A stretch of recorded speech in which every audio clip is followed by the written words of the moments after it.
Redmi Note 10 Pro. Ito ang bago ni Xiaomi, no? And really mainit-init pa ito. Parang kamakailan nag-unbox lang tayo ng Redmi Note 9 Pro. And Redmi Note 9 series is just roughly 9 months ago. And ngayon may bago na naman sila. Tara, buksan muna natin tong Redmi Note 10 Pro.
So hi guys, ako pala si Richmond ng Gadget Psychic and welcome back to my channel. And nakita natin, kaka-unbox lang natin ng Redmi Note 10 Pro. And nakita natin ang kanyang design is also new. Medyo may kamukha siya, no? Kung naalala ng Mi 10T Pro na na-unbox natin previously, yung mata niya, no? Yung camera is almost exactly the same. Siguro nakuha niyang inspiration from that camera.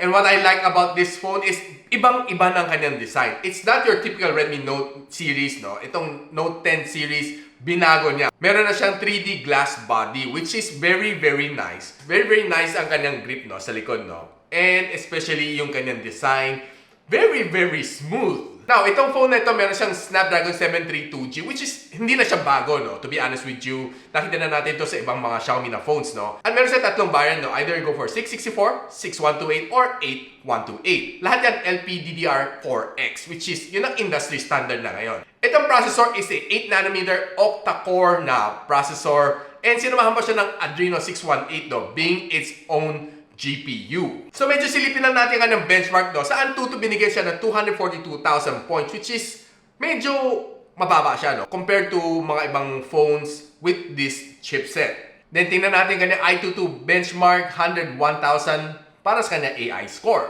Now itong phone na ito meron siya 6.67 FHD+, 120Hz na screen refresh rate, which is a first from Redmi series, and of course 1080p with an AMOLED display. How about that, guys? Ang ganda. Together with a Corning Gorilla Glass protection sa harap and a Corning Gorilla Glass protection sa likod, together with a 3D body design. Ang ganda nitong phone na ito, guys. Sobrang smooth. And masasabi ko, parang hinawakan ko, parang numipis siya ng konti, compared sa Redmi Note 9 Pro, which is parang gumaan siya, Less than 200 grams, ranking at 198 grams, itong phone na ito. Now, tinignan din natin ang kanyang DRM info. Binigyan siya ng level 1, sa Widevine security level, which means pwede ka manood ng HD dito, sa Netflix. Now, talking about watching videos, try na natin tumingin ng video dito sa YouTube. Masasabi ko siya okay, ang ganda ng display. Masasabi ko, wala akong masabi. Ang ganda ng display na AMOLED na display, which is very bright, very nice. Kahit under the bright sunlight, masasabi ko sa inyo, guys, malinaw pa rin ang screen na babasa ko pa rin. Now, ang kanyang screen is buong buo. Meron siyang dot drop notch sa ibabaw, which is yun ang front-facing camera, Then, hindi ganun kalakihan ng kanyang baba sa ilalim, which makes the viewing angle very nice. Now, together with dual stereo speakers, ang ganda, ang immersive ng kanyang experience dito sa phone na ito. Try din natin mag-gaming content dito sa phone na ito. Sa Call of Duty, sinet natin sa high settings, though hindi siya kaya ng ultra high pa. Pero pwede na. Snapdragon 732, what do you expect? Hindi naman sa Snapdragon 8 series. And yung gameplay, to be honest with you, okay naman siya. Though meron siyang mga ilang frame drop along the way, pero hindi naman talaga may iwasan. Meron sometimes siguro delay ng internet or siguro talagang frame drop lang talaga siya. Nasiskip siya ng konti. Hindi talaga natin may iwasan yun. Now, tinignan din natin ang Genshin Impact. It's the same. Okay, very fluid ang kanyang display. Very nice. Not the best na na-try ko, Of course, syempre mga flagship, mga Snapdragon 888 series, yun talaga mga best for Genshin Impact. Pero ito masasabi ko sa inyo, playable, okay siya, and enjoyable. Now, of course, paano natin makakalimutan ang kanyang main camera, which is probably the first sa Redmi Note series. An 108 megapixel camera, which is, wow, first time tumapak si Redmi dito sa 108MP. And probably the very first one is, of course, the Mi Mix Alpha. Sinundan siya ng Mi Note 10, then sunod-sunod na si Xiaomi Pro 108MP. Then sinama pa siya ng ultra-wide lens na 8MP, macro lens na 5MP, and depth sensor na 2MP. Together with a 16MP front-facing camera, tara, tingnan natin ilang shots from the rear camera.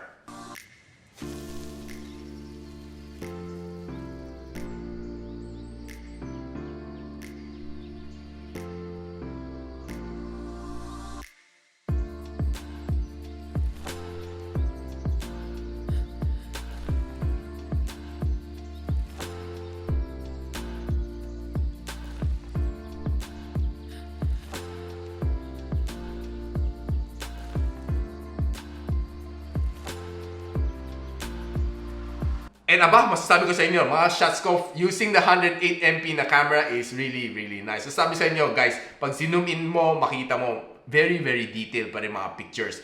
Lalo na pag zoom mo sa computer, makita mo talaga detailed ang mga shots ko.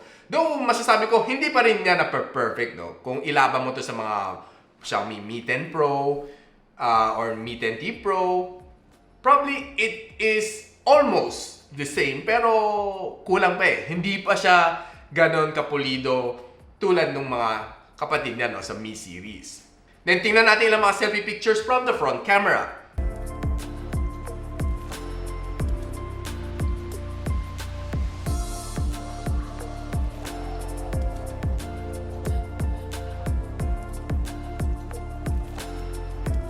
Well, gwapong-gwapo. What more can I say?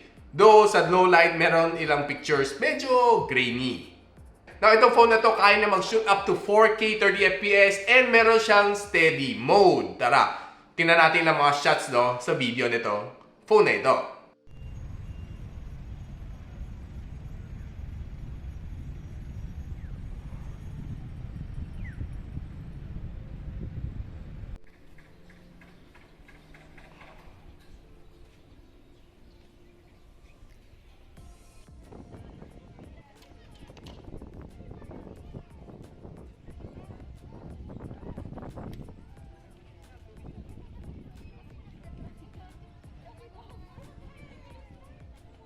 So ano masasabi nyo? Very steady, di ba? Plus ang mga videos and mga images niya, no? Very, very sharp.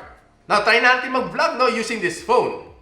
So the Redmi Note 10 Pro has improved greatly over the Redmi Note 9 Pro, especially on the camera division and on the display division. It's really a big jump, if you ask me. So hi guys, it's me, Mitch002 of Xiaomi Review, and right now I'm holding the Redmi Note 10 Pro and recording right now at 720p and 30 fps. It seems to me it's quite stable, and I'm trying to move around using my bare hands, and yeah, based on what I see, it seems to be clear and, well, not super shaky, and I think this could be a good vlogging phone. What do you think? Okay, malinaw naman kanyang front camera. Wala naman akong masabi, no? Though, masasabi ko sa inyo, matagtag nga lang siya. Siguro gamitan na lang natin ng gimbal, no? Para okay na okay siya for vlogging. So, itong phone na ito comes with an Android 11, guys, which is the latest from Android. Ready na siya. Sumaba. And isa sa mga gusto ko dito, guys, is the all-new rounded, no, na fingerprint scanner. Hindi na siya flat, no, tulad dati, which is medyo sumasabit aking daliri, like what I said before sa Redmi Note series na review ko. This time, okay siya. Smooth na smooth pag hawak mo. And guys, very responsive ang kanyang fingerprint scanner, no. Oh, see? Impressed ako sa kanyang bilis. Now, itong phone na ito is also NFC ready. Siguro sa ibang bansa magagamit nyo ang Google Pay. Isang tap lang yan. And ang Redmi Note 10 has an industry standard, no, na battery 5,020 mAh of battery, pero ang kanyang speed of charging is 33 watts, which is quite fast. Dinayin ko tong battery, no, down to 13% at ginarge ko pabalik ng 100. Using yung default cable and default charger, umabot ka siya ng 33 watts as promised, and it only took 1 hour and 39 minutes, which is not bad. Kinamit ko tong phone na ito, no, more than a week as my daily driver. And masasabi ko siya, nag-enjoy ako sa kanya, taking photos, taking videos, and it lasted me around a day and a half, no, bago ako nag-charge. For normal usage, no, like Facebook konti, YouTube konti, konting games, and of course, konting tawag, konting text. Well, isa't araw at kalahati. Not bad. And tinry natin tanongin si battery stress test, no, ni 3D Mark. Binigyan siya, no, ng 14 days. And binigay siya ng 14 hours and 31 minutes screen on time, which is not bad. Efficient talaga ang Snapdragon 7 series since forever. So guys, na-review na natin ang phone na ito, and very impressed ako sa kanyang specs, sa kanyang looks, sa kanyang camera, and kanyang display. So siguro ang hindi lang siguro ganun ka-impressive is the chipset. Well, wala naman siyang binago, though pwede na. So what can you say about this phone? Comment on the comment section below para magkaroon tayo ng munting discussion nun. And let me know kung anong tingin nyo dito sa bagong phone ni Redmi. So if you like this video, don't forget to like, subscribe, and of course, click that bell icon so you don't miss any videos here sa channel ko. And sana magkita-kita ulit tayo sa aking susunod na video. Paalam na muna ako sa inyo.